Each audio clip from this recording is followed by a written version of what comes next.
Hello, good morning everyone, welcome back to my another blog. আপনারা সবাই কেমন আছেন? আশা করছি সবাই অনেক বেশি ভালো আছেন এবং সুস্থ আছেন। আমিও ভালো আছি। তো আজকে শুরু করে দিচ্ছে ব্লগটা সকাল থেকেই। সকালবেলা ঘুম থেকে উঠেই এই যে রাস্তায় চলে এসেছি। ঘুম থেকে উঠে রাস্তায় আসিনি, আসলে ফ্রেশ হয়েছি, ব্রেকফাস্ট করেছি, কাপড় চোপড় ধুয়ে ছাদে রোদে দিয়েছি, তারপর হচ্ছে রাস্তায় এসেছি। রাস্তায় এসেছি কেন সেটা একটু বলি। আজকে হচ্ছে স্যারের বাসায় যাচ্ছি, যদিও আজকে শুক্রবার, তারপরে স্যারের বাসায় যেতে হচ্ছে কারণ এই মাসের হচ্ছে প্রথম দিকে আমার খুব কমই যাওয়া হয়েছিল স্যারের বাসায়, প্রথমত। আর দ্বিতীয়ত যেহেতু সামনে এক্সাম, সো একটু হার্ডওয়ার্ক করতে হচ্ছে। তো স্যার হচ্ছে 2-3 দিনের জন্য ঢাকা যাচ্ছে, কারণ ভাবি হচ্ছে ঢাকায় আছে, ভাবি এবং বাচ্চারা। তো স্যারও সেখানে যাচ্ছে, স্যারের শ্বশুরবাড়িতে। তো এই কয়েকদিন পড়া হবে না বলে স্যার বলছিল যে সকাল সকাল যেন চলে আসি। তো সেরকমই হচ্ছে সকাল সকাল চলে গিয়েছি স্যারের বাসায়। তো এই তো বেরিয়ে পড়লাম, তারপর রিক্সায় উঠে গেলাম, আর এখন চলে যাচ্ছি স্যারের বাসায়।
তো যাই হোক, স্যারের বাসা থেকে পড়ে টরে বেরিয়ে গিয়েছি, আবার রিক্সা নিয়ে নিয়েছি। আর কি সুন্দর বাগান বিলাস, তাই না? যেহেতু আজকে শুক্রবার, আজকে মোটামুটি সবকিছুই বন্ধ। কুমিল্লাতে হচ্ছে শুক্রবারেই সবকিছু অফ থাকে, মানে অফ ডেতেই সবকিছু অফ থাকে। উইকেন্ডে বেসিক্যালি অন্যান্য জায়গায় সবকিছু খোলা থাকে, বাট কুমিল্লাতে সব বন্ধ থাকে। তো যাই হোক, আজকে চিন্তা করেছিলাম মাছের ভর্তা খাবো। তো মাছের ভর্তা ধনেপাতা ছাড়া আসলে ভালো লাগে না, তো বাসায় ধনেপাতা ছিল না। সেজন্য হচ্ছে আমি একটু উল্টা ঘুরে তারপর এখানে হচ্ছে YWC এর সামনে চলে এসেছি। YWC সামনে হচ্ছে একটা ভ্যানে সবসময় মোটামুটি সবজি থাকে। তো এখান থেকে হচ্ছে ধনেপাতা নিয়ে এবার বাসায় চলে যাচ্ছি রিক্সা করে। আর বাইরে তো ভীষণই গরম, দেখতেই পাচ্ছেন কি অবস্থা বাইরের ওয়েদার, মানে গরমে একদম নাজেহাল অবস্থা। তো যাই হোক, তারপরে বাসায় এসে ফ্রেশ ট্রেশ হয়েছিলাম, কাজ অন্যান্য ছিল, সবকিছু কমপ্লিট করে এখন হচ্ছে মাছের ভর্তা বানানোর জন্য এখানে 2টা পিস নেওয়া হয়েছে প্যাটের, মানে প্যাটের যে টুকরাগুলো হয় মাছের, সেগুলো নেওয়া হয়েছে, কারণ এগুলোতে মাছের কাঁটাটা বড় বড় থাকে, সো ফেলে দিতে সুবিধা হয়, তাড়াতাড়ি হয়ে যায়।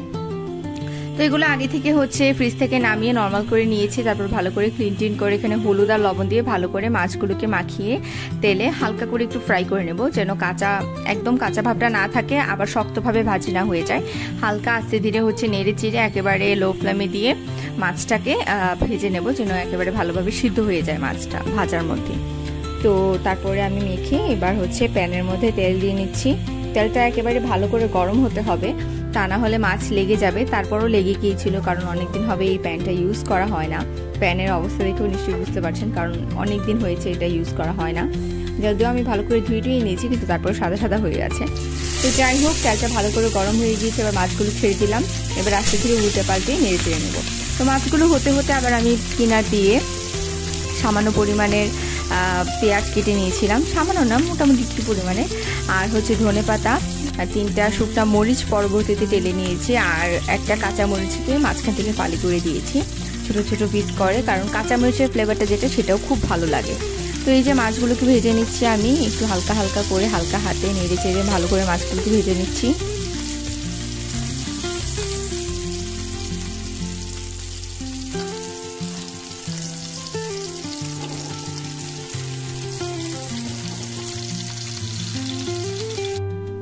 তো এবার সেম তেলে হচ্ছে আমি এখানে 3টে শুকনা মরিচ দিয়ে নিয়েছি। যেহেতু হচ্ছে ত্রিভো খাবে, ত্রিভো যদিও ঝাল খেতে পারে, কিন্তু তারপরে একটু পরিমাণটা কমই দিচ্ছি, কারণ অতিরিক্ত ঝাল হয়ে গেলে দেখা যাবে যে আমরা খেতে পারবো বা ভালোই লাগবে আমাদের, কিন্তু ত্রিভ আসলে খেতে পারবে না। আর ত্রিভের তো মাছ মাংস সবকিছুই খাওয়া জরুরি।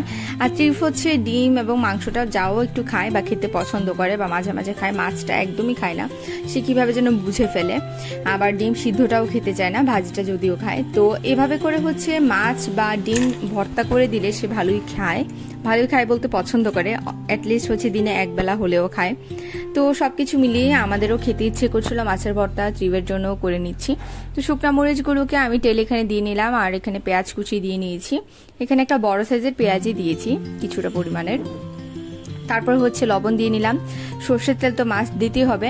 অনেকে আবার হচ্ছে আলু সিদ্ধ করেও মাছের ভর্তায় দেয়, সেটাও ভালো লাগে খেতে, কারণ মাছের ভর্তাটা তাহলে সফট হয়। এভাবে হলে হচ্ছে একটু মানে একটু শক্ত শক্ত মনে হয় আর কি, কিন্তু তারপরেও আলু ছাড়াও ভালোই লেগেছিল। মানে আপনারা চাইলে এভাবেও করতে পারেন, না তা না হলে একটা ছোট সাইজের আলু সিদ্ধ করে এটার সাথে মেখে নিতে পারেন, খুবই ভালো লাগে খেতে। তো আমি তেল এবং শুকনা মরিচ, লবণ, পেঁয়াজগুলোকে একসাথে ভালো করে মেখে নিচ্ছি। তারপর হচ্ছে এখানে ধনেপাতা আর কাঁচামরিচটা দিয়েও মেখে নেবো। আর এরপরে হচ্ছে মাছটাকে আমি ভালো করে ম্যাশ করে রেখেছি, এবার মাছটাকেও আমি ভালো করে এটার সাথে মেখে নেবো। তো এই যে এবার ধনেপাতাটাও দিয়ে দিচ্ছি। ধনেপাতাটাকে আসলে আগে দিতে পারতাম কিন্তু দিইনি, কারণ একেবারে হয়তো ভর্তা হয়ে যাবে, যেহেতু লবণের সাথে ভালো করে মাখাতে হয়। তো ধনেপাতাটা ভর্তা হয়ে যাবে বা ধনেপাতার যে একটা টাটকা যে একটা ফ্লেভার থাকে সেটা নষ্ট হয়ে যায়। তো সেই জন্য হচ্ছে আমি এটা পরে মাখিয়েছি। এবার হচ্ছে মাছটা দিয়ে নিচ্ছি। মাছটা হচ্ছে একটু ঠান্ডা হলে পরে হাত দিয়ে চাইলে ছাড়িয়ে নিতে পারেন কাঁটাগুলোকে, আর তা না হলে হচ্ছে একটা চামচ দিয়েও চাইলে ছাড়িয়ে নিতে পারেন। তো আমি হচ্ছে স্প্যাচুলা দিয়েই এটাকে একটু ভেঙে চুড়ে দিয়েছিলাম যেন তাড়াতাড়ি ঠান্ডা হয়ে যায়। তারপর হচ্ছে জাস্ট কাঁটাগুলো উঠিয়ে ফেলে দিয়েছি, আর হচ্ছে এবার মেখে নিচ্ছি।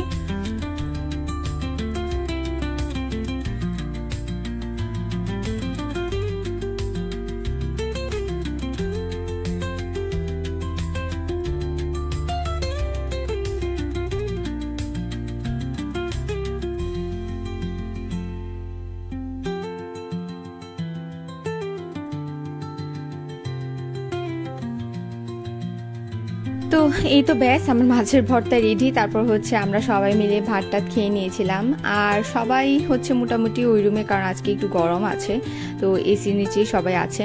কিন্তু আমি হচ্ছে এখানে আবার এই রুমে চলে এসেছি, সামনের রুমে চলে এসেছি, কারণ আমার ভালো লাগছিল না সবার সাথে, মানে সবাই যার মতো গল্প করছিল, আমার বিরক্ত লাগছিল। আমি ভাবছিলাম যে একটু শুয়ে একটু নিজের মতো করে টাইম স্পেন্ড করি, একটু মোবাইলটা স্ক্রল করি, কারণ আসলে ইউটিউবে এত বেশি ব্যস্ত থাকি যে অন্যদেরকে ভিডিও দেখাতে থাকি, কিন্তু নিজের আর ভিডিও দেখার সময় সুযোগ হয় না।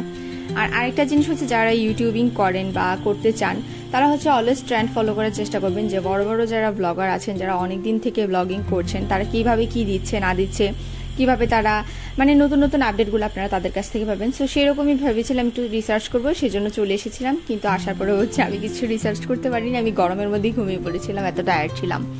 তো যাই হোক, তারপরে সন্ধ্যা 7:30টায় চা নিয়ে হচ্ছে আমি লাইভেও চলে গিয়েছিলাম, যারা আমার লাইভ দেখেন তারা তো জানেনি। আর তারপর হচ্ছে পড়তে বসে গিয়েছি, যেহেতু এক্সাম, মানে কি বলবো, আপনারা হয়তো শুনছেন আমি 14 বার হয়তো বলছি আমার ব্লগের মধ্যে, বা সবাইকে বলছি এক্সাম এক্সাম এক্সাম, আসলে মাথা খারাপ হয়ে যাওয়ার মতো অবস্থা। মানে কি বলবো, আমি কানে ধরে ফেলছি বিবিএ নিয়ে, মানে খুবই প্যারা যাচ্ছে আর কি। আর হচ্ছে অনেকেই হচ্ছে অনেক কিছু ধারণা করেন, কিন্তু আসলে বিবিএর মধ্যে বা যারা হচ্ছে বিবিএ পড়েন তারা খুব ভালো করে জানেন এগুলোর মধ্যে অনেক জেনারেল ম্যাথ ফ্যাথ আছে, কিন্তু আমার অ্যাকচুয়ালি ম্যাথ মাথাতে ঠিক করে ঢুকতে চায় না, আমার খুবই কষ্ট হয়ে যায় ম্যাথ, কিন্তু কিছু করার নেই, ঢুকাতে হবে, অ্যান্সার করতে হবে, যেহেতু একেবারে শেষ পর্যায়ে শেষ বছর, সো কষ্ট হলেও এটা শেষ করতে হবে আর কি। তো যাই হোক, এই যে আপনাদেরকে একটু দেখাই, এখানে এটা হচ্ছে স্ট্যাটিস্টিক্স নিয়ে বসে আছি। তো যাই হোক, আমার আজকের ব্লগ এই পর্যন্ত ছিল, আর বড় করছি না ব্লগ। আর সো সবাই ভালো থাকবেন, সুস্থ থাকবেন। আমার ব্লগগুলো যদি ভালো লেগে থাকে তাহলে অবশ্যই সাবস্ক্রাইব করে বেল আইকনে প্রেস করে আমার পাশেই থাকবেন। আর যদি আমাকে অলরেডি সাবস্ক্রাইব করে থাকেন তাহলে অসংখ্য ধন্যবাদ আপনাদেরকে। এভাবে অলওয়েজ আমার পাশে থাকবেন, আমাকে সাপোর্ট করে যাবেন। সো দেখা হচ্ছে নেক্সট ব্লগে, টিল দেন টাটা।